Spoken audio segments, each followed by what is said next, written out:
ബിസ്മില്ലാഹി വൽഹംദുലില്ലാഹ് നഹ്മദുല്ലാഹി വനസ്സല്ലി വനുസല്ലിമു അലാ റസൂലില്ലാഹ് സയ്യിദിനാ വഹബീബിനാ വഇമാമിനാ മുഹമ്മദിൻ വആലിഹി വസഹ്ബിഹി അജ്മഈൻ. ഇന്നലെ നമ്മൾ പറഞ്ഞത് മതവും ആധ്യാത്മികതയും എന്ന ഒരു സമസ്യ ആയിരുന്നു.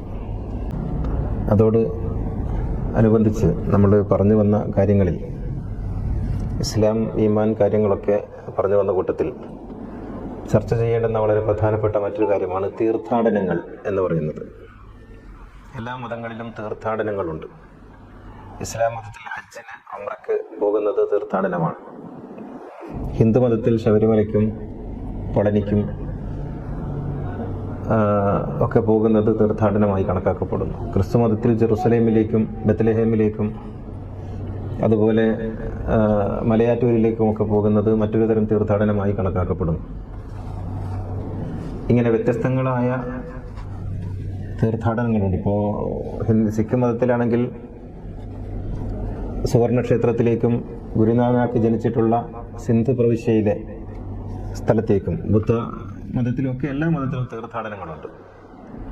അത് വളരെ പവിത്രമായി കണക്കാക്കപ്പെടുന്നു എന്നുള്ളതാണ്. എന്താണ് ഈ തീർത്ഥാടനത്തിൻ്റെ ഉദ്ദേശം? എന്തിനാണ് ഈ തീർത്ഥാടനങ്ങൾ മതങ്ങൾ വെച്ചിട്ടുള്ളത്? മറ്റാരാധനകളെ പോലെയല്ല തീർത്ഥാടനങ്ങൾക്ക് ഒരുപാട് ഊർജം ആവശ്യമാണ്, പണം ആവശ്യമാണ്, സമയം ആവശ്യമാണ്. നിങ്ങൾക്ക് നിസ്കരിക്കാൻ 2 മിനിറ്റ് ഉണ്ടായാൽ മതി. നോമ്പെടുക്കുമ്പോൾ നിങ്ങളുടെ മറ്റൊരു കർമ്മങ്ങളും മുടങ്ങിപ്പോകുന്നില്ല. നിങ്ങളുടെ നാട്ടിൽ നിങ്ങൾ സാന്നിധ്യത്തിലാണ്. അതേ സ്ഥാനത്ത് നിങ്ങൾ ഹജ്ജിന് പോകുമ്പോൾ നിങ്ങളുടെ ഒരുപാട് കാര്യങ്ങൾ മുടങ്ങുന്നുണ്ട്. നിങ്ങൾക്ക് ഒരുപാട് പണം ചെലവഴിക്കണം, ഒരുപാട് ഊർജ നഷ്ടമുണ്ട്. അതുപോലെ മറ്റേത് മതത്തിലെയും തീർത്ഥാടനം അവനവൻ ഇരിക്കുന്ന സ്ഥലത്ത് ഇത് സാധ്യമല്ല. അത് മറ്റൊരു സ്ഥലത്തേക്കുള്ള മാറ്റമാണ്. അപ്പോൾ തീർത്ഥാടനം എന്നുള്ളത് വളരെ ശ്രമകരമായ ഒരു കാര്യമാണ് എന്നർത്ഥം. അത് എല്ലാവർക്കും പെട്ടെന്ന് സാധിക്കുന്ന ഒരു സംഗതിയുമല്ല. അപ്പം ഇത്രമേൽ ക്ലിഷ്ടമായിട്ടുള്ള ഒരു ആരാധന എന്തിനാണ് മതങ്ങൾ നിശ്ചയിച്ചിട്ടുള്ളത്? അതുകൊണ്ടുള്ള ഉദ്ദേശം എന്താണ്? യഥാർത്ഥത്തിൽ ഇന്ന് ഈ ആരാധനകൾ, ഈ തീർത്ഥാടനങ്ങൾ നിർവഹിക്കുന്നത് ഒരു തരം വിനോദയാത്ര എന്ന പോലെയാണ്. ഹജ്ജ് ടൂർ പാക്കേജാണ്.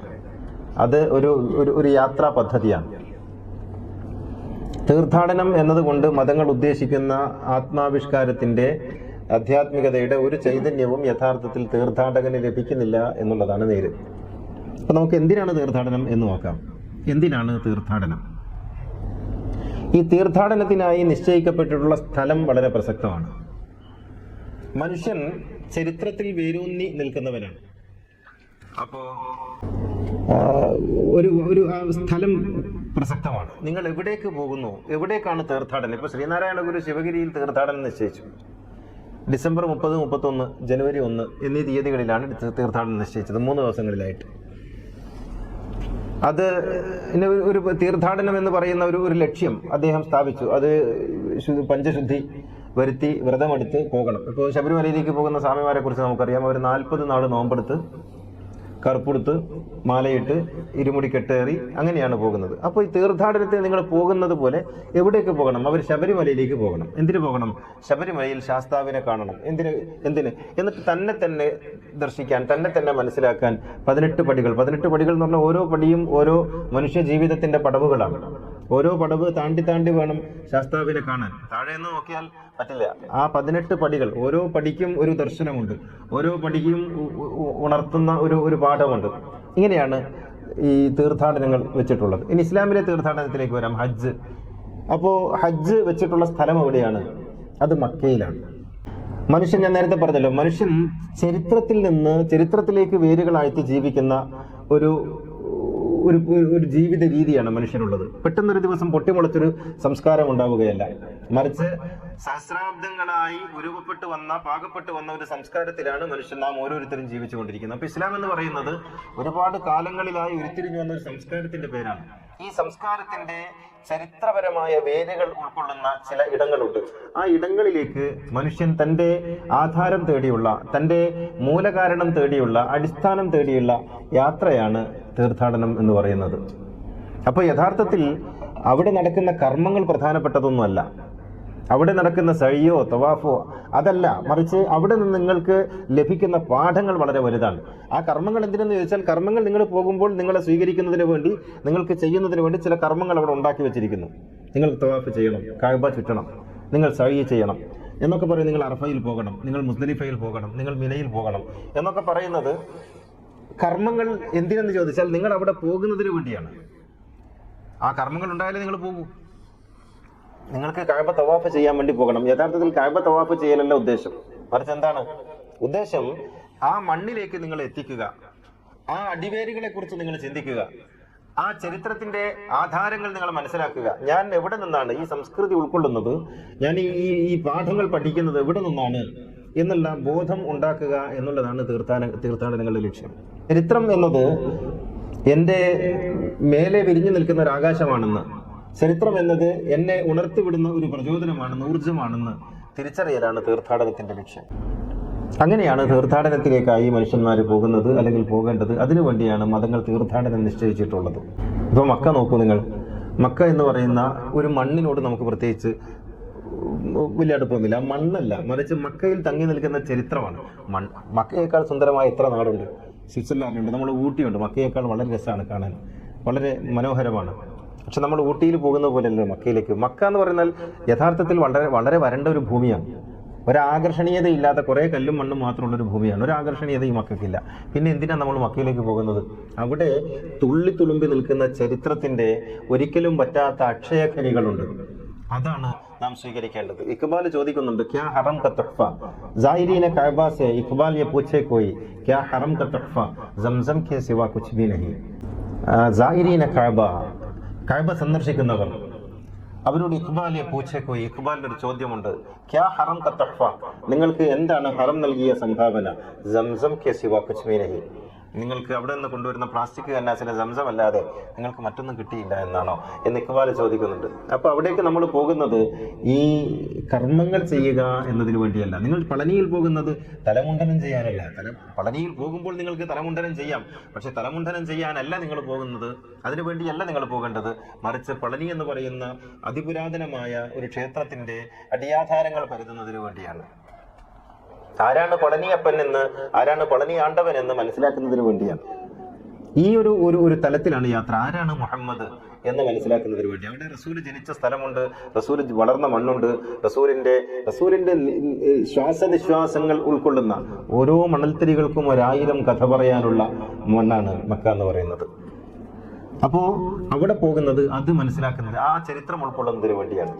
പോരിശയല്ല കേട്ടോ. ഇവിടെയും വലിയ ഒരു പ്രശ്നമുണ്ട്. പോരിശ, അവിടെ ചെന്ന് അത് അവിടെ തൊട്ടാൽ പോരിശ, ഇവിടെ തൊട്ടാൽ പോരിശ, അവിടെ തടവിയ പോരിശ. പോരിശയല്ല ഇത്. ഒരു പദ്ധതിയെ എങ്ങനെയാണ് ഡൈവേർട്ട് ചെയ്യുന്നത്, ഒരു പദ്ധതിയെ എങ്ങനെയാണ് തകർക്കുന്നത് എന്ന് ചോദിച്ചാൽ അത് പോരിശപ്പെടുത്തിക്കൊണ്ടാണ് എന്ന് പറയും. നിങ്ങളെ അകമ്പൊരുൾ വായിക്കാതിരിക്കാൻ ഏറ്റവും നല്ല സൂത്രം, നിങ്ങൾ അകമ്പൊരുൾ വീട്ടിൽ വെച്ചാൽ നിങ്ങൾക്ക് അഭിവൃദ്ധി ഉണ്ടാകും എന്ന് നിങ്ങളെ പഠിപ്പിക്കലാണ്. അതോടുകൂടി നിങ്ങളും അകമ്പൊരുളും തമ്മിൽ വളരെ അകലം ഉണ്ടായിത്തീരും. നിങ്ങൾ അകമ്പൊരുൾ വാങ്ങി വീട്ടിൽ അലമാരയിൽ വെച്ചാൽ നിങ്ങൾക്ക് ധനാഭിവൃദ്ധി ഉണ്ടാകും, ഐശ്വര്യം ഉണ്ടാകും എന്ന് നിങ്ങളെ പഠിപ്പിച്ചാൽ നിങ്ങൾ അകമ്പൊരുളിൽ നിന്ന് അകന്നുപോയി എന്നാണ് അർത്ഥം. ഇങ്ങനെയാണ് നിങ്ങളെ പോരിശ എടുക്കാൻ പഠിപ്പിക്കുക, നിങ്ങളെ മഹത്വപ്പെടുത്താൻ പഠിപ്പിക്കുക എന്ന് പറയുമ്പോൾ നിങ്ങൾ അതിന്റെ ആളല്ലാതായിത്തീരും. നിങ്ങളും അതും തമ്മിലുള്ള ബന്ധം മറ്റൊന്നായിത്തീരും. അപ്പോ പോരിശയാണ് ഈ മുസ്ലിയാക്കന്മാരും മൗലവിമാരും ഒക്കെ പഠിപ്പിക്കുക. നിങ്ങൾ മക്കയിൽ പോയി അവിടെ തൊട്ട പുണ്യം, ഇവിടെ തൊട്ട പുണ്യം, അത് വാരിയാൽ പുണ്യം, ഇത് മാന്തിയാൽ പുണ്യം എന്നിങ്ങനെയാണ് പുണ്യം പഠിപ്പിക്കുന്നു, പോരിശ പഠിപ്പിക്കുന്നു. ഈ പോരിശയിൽ ചരിത്രങ്ങൾ ചോർന്നു പോകുന്നു, ചരിത്രത്തിന്റെ വസ്തുതകൾ നഷ്ടപ്പെട്ടു പോകുന്നു. അപ്പോൾ ചരിത്രത്തിലേക്കാണ് നാം നോക്കേണ്ടത്. അവിടെയുള്ള ഓരോ മണൽത്തരിയും നമ്മോട് പറഞ്ഞു തരുന്ന, നമ്മോട് ഊതി തരുന്ന, അവിടെ സുമയ്യയുടെ, യാസറിന്റെ, അമ്മാറിന്റെ, ഫാത്തിമ ബിവിയുടെ, ഇങ്ങനെ തുടങ്ങി അവിടെ നടന്നിട്ടുള്ള ഒരുപാട് ചരിത്ര വസ്തുതകളുടെ ഒന്ന് കാതോർത്താൽ മതി. കണ്ണടച്ച് കാതോർത്താൽ, നമ്മുടെ അകക്കാതെ തുറന്നാൽ നമുക്ക് കേൾക്കാവുന്ന ഒരുപാട് വർത്തമാനങ്ങളുടെ, രോദനങ്ങളുടെ, വിതുമ്പലുകളുടെ, തേങ്ങലുകളുടെ, വിജയാഹ്ലാദങ്ങളുടെ മന്ത്രധ്വനികൾ അവിടെ ഇങ്ങനെ മുഴങ്ങുന്നത് നമുക്ക് കേൾക്കാൻ പറ്റും. അപ്പോ തീർത്ഥാടനം എന്ന് പറയുന്നത് നമ്മുടെ തന്നെ മൂലാധാരത്തിലേക്കുള്ള, നമ്മുടെ തന്നെ അടിസ്ഥാനത്തിലേക്കുള്ള, ചരിത്രത്തിന്റെ വേരുകളിലേക്കുള്ള യാത്രയാണ്. മരങ്ങളെ പോലെയാണ് തീർത്ഥാടനം എന്ന് പറയാറുണ്ട്. മരങ്ങൾ ഇങ്ങനെ കുത്തനെ നിൽക്കുന്നുവെങ്കിലും അതിന്റെ താഴ്വേര് എപ്പോഴും പല വഴിക്ക് സഞ്ചരിച്ചുകൊണ്ടിരിക്കുന്നുണ്ട്, നാനാ വഴിക്ക് സഞ്ചരിക്കുന്നുണ്ട്. അങ്ങനെ അതിന് എവിടെയാണോ തനിക്കുള്ള നനവുള്ളത് ആ നനവുള്ളയിടത്തേക്ക് അത് ചെല്ലും. അത് കിലോമീറ്ററുകൾ സഞ്ചരിച്ചിരിക്കും. ഇങ്ങനെ അകലങ്ങളിലേക്ക് നനവ് തേടി പോകുന്ന മരങ്ങളുടെ വേരുകൾ പോലെയാണ് ഒരു മനുഷ്യൻ തീർത്ഥാടനത്തിന് പോകുന്നത് എന്നാണ്. ഇത് വിശ്വാസത്തിൽ മാത്രമല്ല കേട്ടോ. ഒരു കമ്മ്യൂണിസ്റ്റുകാരനാണ് നിങ്ങളെങ്കിൽ നിങ്ങൾക്ക് ചെഗുവേരയുടെ കബറിടത്തിന് അകത്ത് ചെല്ലുമ്പോൾ, അല്ലെങ്കിൽ റഷ്യയിലെ സ്റ്റാലിന്റെ മ്യൂസിയത്തിനരികിൽ ചെല്ലുമ്പോൾ, അല്ലെങ്കിൽ AKGയുടെ ശവകുടീരിന് അരികത്ത് ചെല്ലുമ്പോൾ, അല്ലെങ്കിൽ EMSന്റെ അദ്ദേഹം മർമാണപ്പെട്ട സ്ഥലത്ത് ചെല്ലുമ്പോൾ ഈ അനുഭവം ഉണ്ടാകും. നിങ്ങളൊരു കോൺഗ്രസ്സുകാരനാണെങ്കിൽ നിങ്ങൾ ഗാന്ധിയുടെ അല്ലെങ്കിൽ നെഹ്റുവിന്റെ സമാധി സ്ഥലത്ത് പോകുമ്പോൾ നിങ്ങൾക്ക് ഈ അനുഭവം ഉണ്ടാകും. എന്ന് വെച്ചാൽ ചരിത്രം അങ്ങനെയാണ്. അതുകൊണ്ടാണ് ഈ ദർഗകൾ എന്ന് പറയുന്നത് നിസ്സാരമായ സംഗതിയല്ല എന്ന് നമ്മൾ പറയുന്നത്. അവിടെ നടക്കുന്ന ഒരുപാട് വേണ്ടാധീനങ്ങൾ ഉണ്ടാകും. നിങ്ങൾ അജ്മീരിൽ പോകുമ്പോൾ നിങ്ങൾക്ക് അവിടെ ഒരുപാട് ആരാധനകൾ കാണാൻ കഴിയും. ആരാധനകളൊന്നും ഇസ്ലാമികമല്ല. അവിടെ നടക്കുന്ന പൂജകളൊന്നും ഇസ്ലാമികമല്ല. നിങ്ങൾക്ക് ഏർവാടിയിലോ അല്ലെങ്കിൽ മറ്റേതെങ്കിലും ഒരു സ്ഥലത്ത് പോകുമ്പോൾ നിങ്ങൾക്ക് പലതും കാണാൻ കഴിയും. പക്ഷേ ആ ആരാധനകളെയൊക്കെ മാറ്റി നിർത്തിയാൽ ആ ഖബറിനൊരു കഥ പറയാനുണ്ട്. അവിടെ അതിനകത്ത് കിടക്കുന്ന മഹാനായ മനുഷ്യനൊരു കഥ പറയാനുണ്ട്. മദീന നമുക്ക് പ്രിയങ്കരമാകുന്നത് അങ്ങനെയാണ്. മദീനക്ക് മറ്റൊരു പോരിശയില്ലല്ലോ. മദീന നമുക്ക് പ്രിയങ്കരമാകുന്നത് എങ്ങനെയാണ്? എനിക്ക് മക്കയേക്കാൾ ഇഷ്ടം മദീനയാണ്. മക്കയാണ് ചരിത്രത്തിന്റെ ഈ ആധാരങ്ങൾ, ഇബ്രാഹിം മുതൽ മുഹമ്മദ് വരെയുള്ള ചരിത്രത്തിന്റെ ആധാരങ്ങൾ മുഴുവൻ കിടക്കുന്നത് മക്കയിലാണ്. പക്ഷെ എനിക്ക് മക്കയേക്കാൾ കൂടുതൽ ഇഷ്ടം മദീനയാണ്. അതിന് കാരണം മദീന എന്ന് പറയുന്നത് എപ്പോഴും ഉറവ പൊട്ടിക്കൊണ്ടിരിക്കുന്ന ഒരു ഖനിയുടെ, ഒരു ജലനിധിയുടെ സ്ഥാനമാണ്. നമ്മെ എപ്പോഴും നനച്ചുകൊണ്ടിരിക്കുന്ന മക്ക നമുക്ക് ഒരു പാറ പോലുള്ളൊരു അനുഭവമാണ്. പക്ഷെ മദീന നമുക്കൊരു നനവാർന്ന ഒരു അനുഭവമാണ്. മദീന എന്ന് പറയുന്നത് നമ്മെ എപ്പോഴും കുളിർമപ്പെടുത്തിക്കൊണ്ടിരിക്കും, നമ്മെ എപ്പോഴും ആർദ്രതയുള്ളവരാക്കിക്കൊണ്ടിരിക്കും. അതാണ് മദീനയുടെ പ്രത്യേകത. അപ്പൊ എന്താ കാരണം? അത് മുഹമ്മദ് നബിയുടെ മണ്ണാണ് എന്നുള്ളതാണ്. മുഹമ്മദ് നബി തന്റെ അന്ത്യവിശ്രമ സ്ഥാനമായി സ്വീകരിച്ചിട്ടുള്ള സ്ഥാനമാണ് എന്നുള്ളതാണ്. മുഹമ്മദ് നബിയെ സ്വീകരിച്ചിട്ടുള്ള സ്ഥാനമാണ് എന്നുള്ളതാണ്. അത് ഭൂമിയിലെ ഏറ്റവും പ്രിയപ്പെട്ട സ്ഥലമായി ഒരു വിശ്വാസിക്ക് അനുഭവപ്പെട്ടാൽ അതിൽ അത്ഭുതമൊന്നുമില്ല. അത് മക്കയേക്കാൾ പ്രധാനമായി ഒരു വിശ്വാസിക്ക് തോന്നും. ഇപ്പൊ നമുക്കറിയാലോ, ഈ ഉമ്മാന്റെയും ഉപ്പാന്റെയും വീട് എന്ന് പറയും. ഉപ്പാന്റെ വീടാണ് യഥാർത്ഥത്തിൽ നമ്മുടെ വിലാസമായി തീരുക. പക്ഷേ മനുഷ്യർക്ക് എപ്പോഴും ഇഷ്ടം ഉമ്മാന്റെ വീടായിരിക്കും. കാരണം അത് ആർദ്രമാണ് എന്നുള്ളതാണ്. ഇത് ഇങ്ങനെയൊന്നും ഉണ്ടാകും. ഈ ആർദ്രത എന്ന് പറയുന്നത് അങ്ങനെയാണ്. ഇപ്പം നമ്മുടെ ആധാരം മക്കയാണ്, പക്ഷെ നമുക്ക് ഇഷ്ടം മദീനയാണ്. ഇത് എല്ലാ വിശ്വാസികളുടെയും ഒരവസ്ഥ അങ്ങനെയാണെന്ന് ഞാൻ വിചാരിക്കുന്നു. മദീനയിൽ കൂടുതൽ ചെലവഴിക്കാനൊക്കെ ആളുകൾ താല്പര്യപ്പെടുന്നത് അതുകൊണ്ടായിരിക്കണം. അത് മറ്റൊന്നുമല്ല. അവിടെ പ്രവാചകനുണ്ട്. ആ ഖബറിന് ഒരുപാട് ചരിത്രങ്ങൾ പറയാനുണ്ട്. നമ്മോട് ചില സ്വകാര്യങ്ങൾ പറയാനുണ്ട്. ഓരോരുത്തരോടും ചില സ്വകാര്യങ്ങൾ പറയാനുണ്ട്. അജ്മീറിൽ പോകുമ്പോഴും അങ്ങനെ തന്നെയാണ്. ഇപ്പൊ ഹസ്രത്ത് നിസാമുദ്ദീൻ ഔലിയയുടെ ദർഗയിൽ ഞാൻ ഈ കഴിഞ്ഞ നോമ്പിന് ഞാൻ ചെന്നപ്പോൾ അവിടെ അമീർ ഖുസ്രുവിന്റെ ഖബറിടമുണ്ട്. അദ്ദേഹത്തിന്റെ ദർഗയുടെ പുറത്ത് അമീർ ഖുസ്രുവിന്റെ, ഇന്ത്യയിലെ ഉമർ ഖയ്യാം എന്നറിയപ്പെടുന്ന അമീർ ഖുസ്രുവിന്റെ ഖബറിടമുണ്ട്. ആ ഖബറിടത്തിനരികിൽ ഞാൻ എത്തി. ഞാൻ അല്പനേരം അവിടെ ഇങ്ങനെ ഇരുന്നപ്പോൾ അമീർ ഖുസ്രു എന്റെ ചെവിയിൽ മൂളുന്നതായിട്ട് എനിക്ക് അനുഭവപ്പെട്ടു. അങ്ങനെയുണ്ടല്ലോ, നമുക്ക് ഇഷ്ടപ്പെട്ട ചില ആളുകളുടെ ഖബറിനടുത്ത് പോകുമ്പോൾ അവർ നമ്മോട് ചില വർത്തമാനങ്ങൾ പറയുന്നതായിട്ട് നമുക്ക് തോന്നും. അതൊരു തോന്നലാണെങ്കിലും അത് നമ്മുടെ വൈകാരികമായ അനുഭവമാണ്. അപ്പോ ദർഗകൾ അത്രമേൽ അപ്രസക്തമല്ല എന്നാണ് ഞാൻ പറയുന്നത്. അവിടെ നടക്കുന്ന ആരാധനകളെയും പൂജകളെയും എല്ലാം മാറ്റി നിർത്തിയാലും അവിടങ്ങൾ നമുക്ക് നൽകുന്ന ചില സന്ദേശങ്ങളുണ്ട് എന്നർത്ഥം. ഒരു ശ്മശാനവും അപ്രധാനമല്ല, ഒരു സ്മാരകവും അപ്രധാനമല്ല. ആ സ്മാരകങ്ങളിലൂടെ ഇപ്പൊ എന്തിനാണ് ഈ കമ്മ്യൂണിസ്റ്റുകാരൊക്കെ സ്മാരകങ്ങൾ പണിയുന്നത്? ഇപ്പൊ ഞാൻ വളർന്ന വീടിന്റെ തൊട്ട് താഴെ ഒരു രക്തസാക്ഷി ദാമോദരന്റെ ഒരു സ്മാരകമുണ്ട്. ആ സ്മാരകത്തിലൂടെ പോകുമ്പോഴൊക്കെയും ദാമോദരൻ ആ പോകുന്നവരോടൊക്കെയും സംസാരിക്കും. അദ്ദേഹം CPIയുടെ ഒരു രക്തസാക്ഷിയാണ്. CPMകാരനാണ് കൊന്നത്. CPMകാർ കൊന്ന CPIക്കാരന്റെ ഒരു മണ്ഡപമാണത്. ആ സ്മാരകം അവിടെ ഉള്ള കാലത്തോളം ഇത് സംസാരിച്ചുകൊണ്ടിരിക്കും. സ്മാരകങ്ങൾ തകർക്കുന്നത് ഓർമ്മകൾ നഷ്ടപ്പെടുത്താനാണ്. എന്തിനാണ് വഹാബി ഗവൺമെന്റ് സൗദി അറേബ്യയിൽ വന്നപ്പോൾ ജന്നത്തുൽ ബഖയിലെ ഖബറുകൾ പൊട്ടിച്ചത് കളഞ്ഞത് എന്ന് ചോദിച്ചാൽ ആ ഓർമ്മകളെ അവർ ഭയപ്പെടുന്നു എന്നാണ് അർത്ഥം. ഓർമ്മകളെ ഭയപ്പെടുന്നു. ഇത് വലിയ ഇസ്ലാമിക വിപ്ലവമായിട്ടാണ് ആളുകൾ കണക്കാക്കുന്നത്.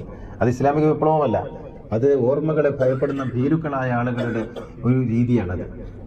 ഓർമ്മകൾ ശക്തിപ്പെടുകയേ ഉള്ളൂ എപ്പോഴും. കർബല എന്ന് പറയുന്നത് നമുക്ക് പ്രിയപ്പെട്ടതാകുന്നത് കർബലയുടെ മണ്ണിന്റെ പ്രത്യേകത കൊണ്ടല്ല, മറിച്ച് അവിടെ നടന്ന സംഭവങ്ങളുടെ പ്രത്യേകത കൊണ്ടാണ്. അതുകൊണ്ടാണ് അതൊരു തീർത്ഥാടനമായി തീരുന്നത്. അപ്പോൾ പറഞ്ഞു വരുന്നത്, എല്ലാ തീർത്ഥാടനങ്ങളും ഓർമ്മകളിലേക്കുള്ള, നമ്മുടെ പൂർവ്വകാലത്തിലേക്കുള്ള, നമ്മുടെ ചരിത്രത്തിലേക്കുള്ള, നമ്മുടെ ആദർശത്തിന്റെ അടിയാധാരത്തിലേക്കുള്ള യാത്രയാണ്. അങ്ങനെയാകണം.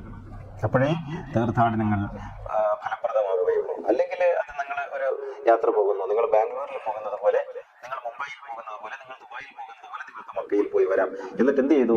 ഞാൻ തവാഫ് ചെയ്തു എന്ന് പറയാം, ഞാൻ സൈ ചെയ്തു എന്ന് പറയാം, ഞാൻ സംസം കുടിച്ചു എന്ന് പറയാം. പക്ഷേ അതിനപ്പുറത്തൊന്നും കിട്ടിയില്ലെങ്കിൽ ഇഖ്ബാൽ ചോദിച്ചതുപോലെ ഹറം ക തുഹ്ഫ സംസം കെ സിവ കുച്ച് ബി നഹി എന്ന് പറയാം. നിങ്ങൾക്ക് മറ്റൊന്നും കിട്ടിയില്ല എന്ന് പറയാം. അപ്പോൾ പിന്നെ പറഞ്ഞു വരുന്നത്, നമുക്ക് എപ്പോഴും നമ്മുടേതായ ഒരു ചരിത്രപരമായ ഒരു അടിസ്ഥാനമുണ്ടെന്നും ആ അടിസ്ഥാനത്തിലേക്കുള്ള നമ്മുടെ യാത്രയാണ് തീർത്ഥാടനം എന്ന് പറയണം. ഇതിനു വേണ്ടിയാണ് എല്ലാ മതങ്ങളും തീർത്ഥാടനം നിശ്ചയിച്ചിട്ടുള്ളത്. ഇനി തീർത്ഥാടനത്തിന്റെ മറ്റൊരു വശം പറയാം.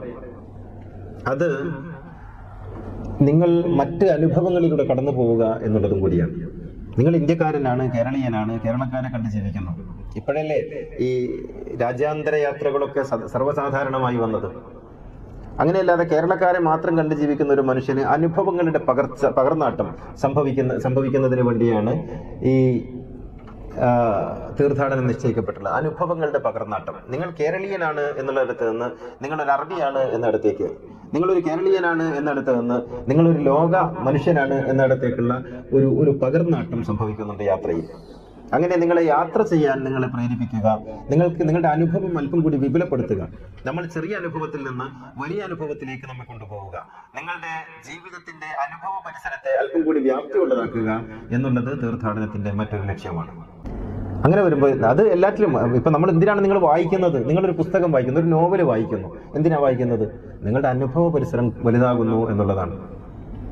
നിങ്ങളുടെ അനുഭവ പരിസരം വലുതാക്കുന്നു. നിങ്ങൾ പിന്നെ ബാല്യകാല സഖി വായിക്കുമ്പോൾ ഒരു സുഹറയും ഒരു മജീദും നിങ്ങളുടെ ജീവിതത്തിലേക്ക് വരുന്നുണ്ട്.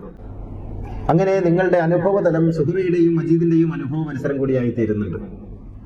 നിങ്ങൾ ഖസാക്ക് വായിക്കുമ്പോൾ നിങ്ങൾക്ക് രവിയും മൈമൂനയും അല്ലാപ്പിച്ച മല്ലാക്കയും നിങ്ങളുടെ കൂട്ടുകാരായി തീരുന്നുണ്ട്. അങ്ങനെ ജീവിതത്തിൽ നമുക്ക് അനുഭവിക്കാൻ പറ്റാത്ത പല അനുഭവങ്ങളും പുസ്തകത്തിലൂടെ നമ്മുടെ അനുഭവങ്ങളായി തീരുന്നുണ്ട്. ഇതുപോലെയാണ് തീർത്ഥാടനം എന്ന് പറയുന്നത്.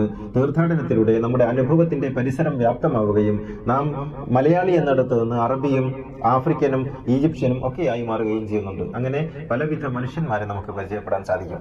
എന്റെ സംസ്കാരമാണ് ഏറ്റവും വലുത്, എന്റെ ജീവിതമാണ് ഏറ്റവും നല്ലത്, എന്റെ നാടാണ് ഏറ്റവും സുന്ദരം എന്നൊക്കെ പറയുന്നിടത്ത് നിന്ന് ഇങ്ങനെ സുന്ദരമായ പല നാടുകളുണ്ടെന്നും ഇത്രയും മഹോന്നതമായ മറ്റു സംസ്കാരങ്ങളുണ്ടെന്നും നമുക്ക് മനസ്സിലാക്കാൻ തീർത്ഥാടനം സഹായിക്കും. ശബരിമലയിൽ വരുന്ന ഒരു സ്വാമി, അയാൾ ഒരുപാട് നാട്ടുകാരെ കാണുന്നുണ്ട്, അവരിലൂടെ സഞ്ചരിക്കുന്നുണ്ട്, അവരോടൊപ്പം നിൽക്കുന്നുണ്ട്. അങ്ങനെ അയാളുടെ സാംസ്കാരികമായ പൈതൃകത്തെ തിരിച്ചറിയുന്നുണ്ട് മറ്റൊരു തലത്തിൽ. ഇങ്ങനെ മനുഷ്യരെന്ന ഒരു ഏകകത്തെ തിരിച്ചറിയലാണ് തീർത്ഥാടനത്തിന്റെ മറ്റൊരു വശം എന്ന് പറയുന്നത്. അപ്പോൾ നാം ഈ മനുഷ്യനെന്ന് പറയുന്ന ജീവി ഒരു മൃഗങ്ങൾക്കും തീർത്ഥാടനമില്ല. കാരണം മൃഗങ്ങൾ സോഷ്യൽ അനിമൽ അല്ല എന്നുള്ളതാണ്. ഒരു മൃഗത്തിനും തീർത്ഥാടനമില്ല. നിങ്ങൾ ഏത് കാട്ടിൽ ജനിച്ചുവോ ആ കാട്ടിൽ ജീവിച്ചങ്ങ് മരിച്ചാൽ മതി, നിങ്ങൾ കാട് മാറേണ്ടതില്ല. നിങ്ങൾ ഏത് പുഴയിലെ മത്സ്യമാണോ ആ പുഴയിൽ ജീവിച്ചങ്ങ് മരിച്ചാൽ മതി, നിങ്ങൾ പുഴ മാറേണ്ടതില്ല.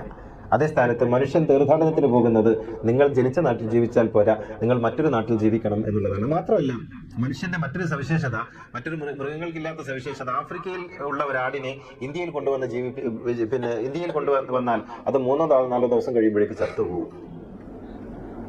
കൊടകിലെ വളരെ തണുത്ത കാലാവസ്ഥയിൽ ജീവിക്കുന്ന ഒരു പക്ഷിയെ ഇവിടെ കൊണ്ടുവന്ന് നമ്മൾ കൂടൊക്കെ ഒരുക്കി താമസിപ്പിച്ചാൽ ഒരാഴ്ച കൊണ്ട് അത് ചത്തുപോകും. കാരണം അത് ജനിച്ച നാട്ടിൽ മാത്രം ജീവിക്കാൻ കഴിയുന്ന ദേശാടന പക്ഷികളുടെ അവസ്ഥ മാറ്റിവെച്ചാൽ ജനിച്ച സ്ഥലത്ത് ആ ചുറ്റുപാടിൽ ജീവിക്കാൻ പാകത്തിലാണ് അവയുടെ സൃഷ്ടിപ്പ്. മനുഷ്യൻ അങ്ങനെയല്ല. ഒരു ആഫ്രിക്കയിൽ ജനിച്ച മനുഷ്യനെ ഇന്ത്യയിൽ കൊണ്ടുവന്ന് താമസിപ്പിച്ചാൽ ഒരു 2-3 മാസം കൊണ്ട് അവർ ഇന്ത്യയുടെ കാലാവസ്ഥയുമായിട്ട് പൊരുത്തപ്പെടും. ഒരു കുഴപ്പമുണ്ടാവില്ല. ആദ്യത്തെ കുറച്ച് ദിവസം ഒരു ചെറിയ ബുദ്ധിമുട്ടുണ്ടെങ്കിൽ പിന്നെ അങ്ങ് പൊരുത്തപ്പെടും. ഏത് കാലാവസ്ഥയിലും ജീവിക്കാൻ സാധിക്കും. അതുകൊണ്ടാണ് തീർത്ഥാടനത്തിന് വളരെ അകലേക്ക് പോകാൻ നാം കൽപ്പിക്കപ്പെട്ടിരിക്കുന്നത്, അല്ലെങ്കിൽ നിർദ്ദേശിക്കപ്പെട്ടിരിക്കുന്നത്. എല്ലാ കാലാവസ്ഥകളുമായും മനുഷ്യരുമായും സംസ്കാരങ്ങളുമായും ഒരു സാമൂഹ്യ ജീവി എന്ന നിലക്ക് ഇടപെടാനുള്ള അവസരമാണ് തീർത്ഥാടനത്തിലൂടെ ഉണ്ടാക്കുന്നത്. അപ്പോൾ തീർത്ഥാടനം എന്ന് പറയുന്നത് കേവലമായ ഒരു ആരാധന ക്രമം മാത്രമല്ല, അത് മനുഷ്യ ജീവിതത്തെ പുഷ്കലമാക്കുന്ന സുന്ദരമായ അനുഭവങ്ങളിലൂടെയുള്ള ഒരു യാത്ര കൂടിയാണ്. ഇനി നമുക്ക് ചർച്ചയിലേക്ക് കിടക്കാം.